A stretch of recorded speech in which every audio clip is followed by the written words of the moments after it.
Well, we're at the midway stage of the season, and so far there has been little to cheer for Argyle fans. But as 2024 comes to an end, will the turn of the year bring a change in fortunes? One final away game then of what has been a difficult 12 months on the road for the club. Just 3 wins from the 22 matches played is all they have to show for those tens of thousands of miles travelled. Today they are at Oxford in what is already being billed as one of the most important games of the season. Hello, good afternoon. I am Charlie Price, and it is the final time that Plymouth Argyle will take to the field in 2024. It has been a testing 12 months for everybody involved with the club. There have been the highs of Middlesbrough and Swansea away, Leicester under the lights at Home Park, and of course survival against Hull, the late drama this season against Sunderland and Blackburn.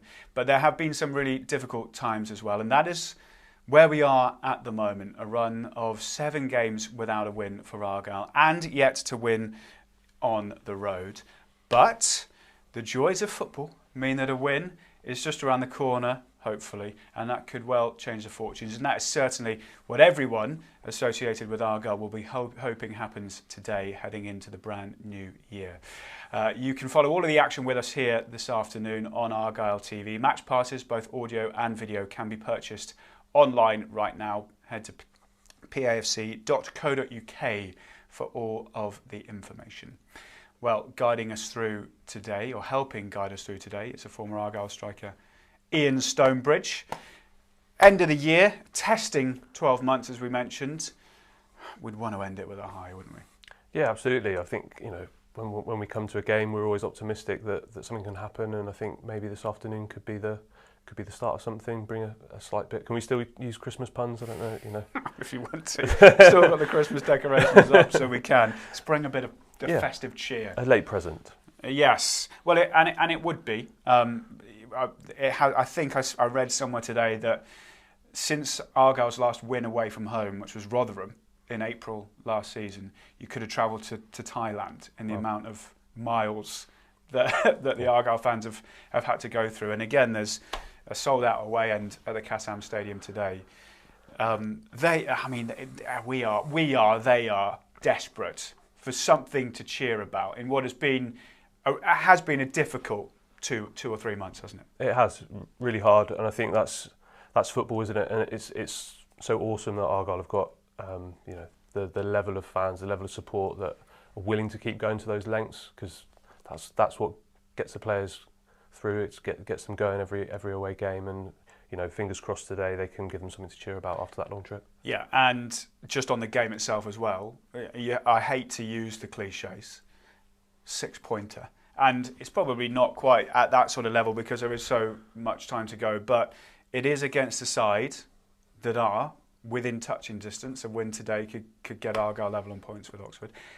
These are the ones, no matter whether it's away from home and the record is poor, that you've got to be looking at and thinking, right, this is where you pick up your points, because wins have been scarce and probably will be unless something drastic changes. So these are the matches, aren't they? Yeah, they are. I think that what you can say is, at least despite the fact we find ourselves bottom of the league at the moment, as you say, a win and maybe a little run of games with good results can drastically change your position over a short period of time, particularly with the kind of speed at which the games come at this time of year. So that's a real chance for Argyle. We've got to look at that as an opportunity and not be afraid, as you say, go into a team that have struggled this season as well, despite perhaps their last positive result. So Argyle should be going into this thinking they can get something out of it. Yeah, and there was a bit of hurt after Boxing Day's crushing at Coventry.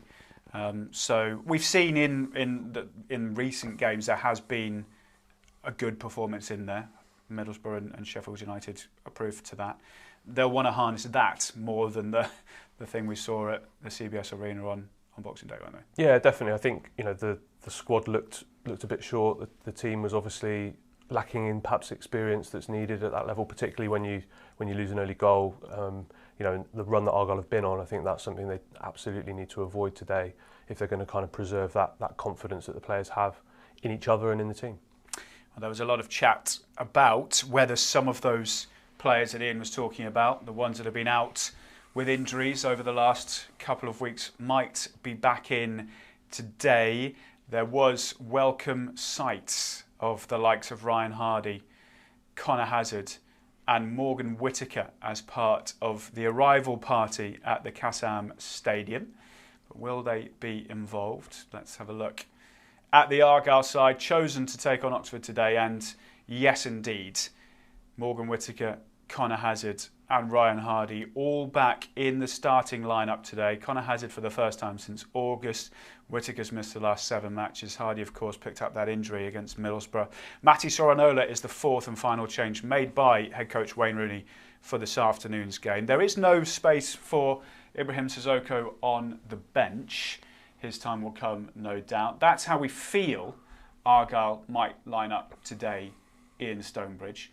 Plenty to talk about in terms of selection. So where do we start? Yeah, I guess pleasantly surprised that I think the return of Morgan Whittaker is a key talking point. You know, he's been such a talismanic player for Argyle over the last couple of seasons, and it'll be a huge boost to see his name there. I think amongst the team as well. So hopefully he's in a good condition physically and can come on and influence the game. Getting the ball to him in those key areas where we know he can hurt opposition is going to be vital for Argyle, and nothing. The way that they can work that is getting that early opportunity. I think we've looked there about Barley Mumba perhaps playing further up, and the return of Ryan Hardy as well. You know, it's an exciting forward lineup. So again, perhaps a slight contrast. I think despite what I thought was a positive performance from Tegan Finn and the youngsters that have come through Argyle's academy, relying on them perhaps a bit too much. Yeah. I think the opportunities to add that experience back in with players we know can influence the game. Yeah, by his standards, and the standards we know he has, this hasn't been a strong season for Morgan Whittaker in terms of output. Like the goals, he's only got 3 goals this season. The assist numbers aren't there, but you mentioned it. You know what he can do, and he's done it at this level before. He's done it for a couple of seasons. If you can get him back to any sort of form that we saw in the past 18 months or so, then that can only be a positive thing for Argyle, can't it? Yeah, absolutely. The bottom line is he can create a goal out of nothing, and sometimes in these games the opponents you're up against, the standard of opposition, that's what Argyle have needed. And again, if they're going to get a positive result away from home today, I think that's going to be a key area they're going to have to try and make productive. It's something that's been different, something we've definitely been missing, I think, in recent performances, and get the ball to him in that inside right channel so he can cut in and hopefully make something happen. Are you at all surprised he's been thrust straight into the starting lineup, having missed the last month? I guess perhaps from a point of view of the ideal rehabilitation, if you want. We don't know without knowing too much about his injury and about the kind of fitness work he's been doing and the rehab for the specific injury he had.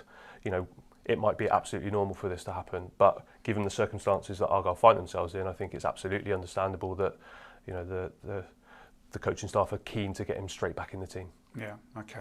Well, that's good news for Argyle. Let's have a look at the Oxford United side as well. They picked up their first win in 8 at the Kassam Stadium on Boxing Day. It was a 3-2 victory over Cardiff City. Gary Rowett's first game in charge of the club, and he's opted for the same starting 11 that began against Cardiff just 3 days ago. Mark Harris leading the line, getting his 5th goal of the season, scoring his first goal since August. He started the season on fire, but he got back to goal-scoring ways. And they've also got a trio of players that they had been missing on the bench in the likes of Louis Sibley, Sariki Dembele and Matt Phillips as well, which will bolster them. I suppose no surprises in that they have gone with the same side that got that precious win for them, the first in over a month. Yeah, after a really poor run of results for them, it's a positive result. Obviously, they'll have confidence from that coming into today's game, scoring 3 goals at home. Obviously, I think Cardiff did show a kind of a late flurry of goals, and maybe Oxford were fortunate to hang on in the end, but they can obviously take confidence from that. And as you say, Harris getting on the score sheet from a striker's point of view, it's not what Argyle want coming up against a striker perhaps in the process of rediscovering that goal scoring form. So hopefully they can they can put a stop to that today. He's quite an interesting case. He was their top scorer last season with 19 goals. He started the season with 4 and 4 as well, but hadn't scored since August. But here he is. That's one you want as a striker, isn't it? Just being able to tap it in. And it sometimes takes that, doesn't it, just to get you going again. It can. You can see he's in a good area. He's exactly where you'd want a forward player to be, a striker to be in that situation, and gets the reward of a tap-in for that. So, yeah, the confidence that I think he might take from that, if we can hopefully stop the supply to him, because clearly he's dangerous in and around the box. The third goal we saw there as well, from an Oxford point of view, these are the Cardiff goals. Przemysław Poyeta. I mean, we talk about Morgan Whittaker's ability. He clearly has it as well. Yeah, absolutely. Cutting in on his left foot, he's going to cause Argyle problems today. And again, they I'm sure will have a plan for first of all perhaps trying to stop the supply to him in those areas, but also, you know, when he does look to cut inside on that dangerous left foot, they'll need to certainly get bodies tight to him and stop the shots that might arrive as a result. He's shown the capabilities there. A quite remarkable goal, absolutely brilliant. Well, Boxing Day's defeat to Coventry was Argyle's 7th game without victory, a run that stretches back to the 5th of November for the 1-0 win over Portsmouth. They are still without an away win this season as well and have lost their last 5. So we'll be hoping that they can turn a bit of a corner today. It was disappointment though for them on Boxing Day, as is shown here by head coach Wayne Rooney. How are you feeling after that one? Yeah, disappointed. Again, same, frustrated. I think today we were nowhere near good enough. First half, I think the goals they score, you know, as individuals and as a team, we didn't defend anywhere near good enough. So yeah, frustrated because I felt after the last few performances, there's been an improvement, and today we really struggled. So yeah. And indeed, we'll end on the fact that the game is in 3 days' time. If you want to call that a positive, but the fact that it comes quickly, it's an opportunity to get over it, and it is a big game. And so I guess we have to put this one to bed as soon as possible and get up to Oxford. Yeah, no, we certainly have to analyse what happened today, because that's not good enough. Yeah, so I'm disappointed. I've briefly obviously spoke to the players, and again, over this Christmas period, the amount of fans we have travel here today, getting behind the team, and that performance is nowhere near good enough. And so I'm disappointed for the fans. They've seen what they've seen. Yeah, visibly really disappointed, as was everybody involved with Argyle on Boxing Day. And you can see it in his face. It's hurting him as it would. So, what is the solution, Ian? What can you do when you're in a bit of a rut like this, just to try and get out of it? I think the first thing the coaching staff will ask for is that effort and work rate, and the things that we often hear, it's become a cliche, I think, control the controllables, but it's a useful starting point, because if you don't close players down, then you're going to give away opportunities that at this level you get punished for. So I think those we talk about defensive basics, getting tight to players, making sure if someone's cutting inside, that you get close to the ball. When the ball drops, you try and react quickly. The communication, I think, is vital from a defensive point of view as well, in terms of organising, making sure gaps between players are as close to perfect as they can be. All of those things should be things you can control. You can't necessarily control an opposition player, doing an outrageous bit of skill and sticking the ball in the top corner, but that doesn't happen all the time. And I think the point that the manager's made a couple of times is around individual errors and perhaps giving away goals that feel cheap. It feels like opposition teams haven't had to work hard for them. So it's those giveaways, if you like, that they'll be really looking to stamp out. But I think that the basic is, everyone has to work hard, everyone has to close down, and that doesn't mean someone makes a run, and closes down without their mate behind them, if you like, triggering the press. Because again, at this level, if somebody goes and tries to press high up the pitch on their own, you start to get played around, and that's when teams can create the space for chances. That's that communication thing. Yeah, absolutely. Yeah. So in the right areas of the pitch, sometimes not rushing out and closing down is the right decision, but certainly in and around our box, inside the box, we've got to make sure that we get to the ball and get bodies on the line in terms of blockages, and that's perhaps something that they haven't quite been able to do recently. No, and it's a pattern, or it's a theme or a pattern that has pretty much gone throughout the season as well, isn't it? The amount of goals conceded, defensive issues. They've conceded more goals than any Championship team has ever done at this stage of the season. 49 goals conceded from the 22 matches so far. It's the worst defensive record in the top 4 leagues in England. Like, they don't read well, no. Any of those things, do they? And he's made a change in goal today. And now, while you can't lump everything defensively on a goalkeeper, or even in fact a defence, that's quite a key change that he's made today, and bringing Conor Hazard back in. Is it sometimes just something like that might help? Yeah, I think the coaching staff will have done their analysis. They'll have worked out what they think some of those problems are, and clearly think that making that change is worthwhile. I think it's a change that is maybe mulled over more than changes elsewhere on the pitch. Changing your keeper feels like perhaps a more substantial change. So it's an interesting one. Obviously Conor Hazard offers slightly more of a physical presence, perhaps. In the box when the ball's coming in, maybe that greater reach that he has from his sheer size is something that, again, they've maybe identified as something that's important.